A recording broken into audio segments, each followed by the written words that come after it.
Bharatiya Janata party केंद्रीय कार्यालय रे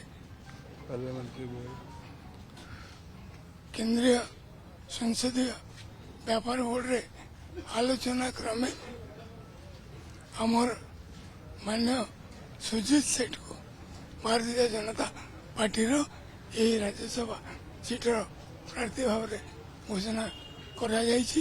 तेणु आम कम समय भितर जाइकी एबे नॉमिनेशन करिवो।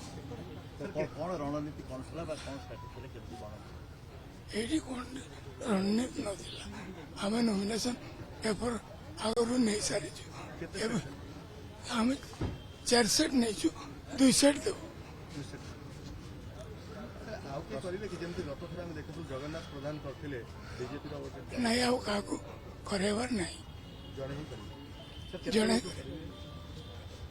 आम 12:30 रे करबा कथा टिके डेरी होची। आम 1:30 बिल्कुल नॉमिनेशन दल कहीं आस्था प्रकट कला सुजीत कुमार को ऊपर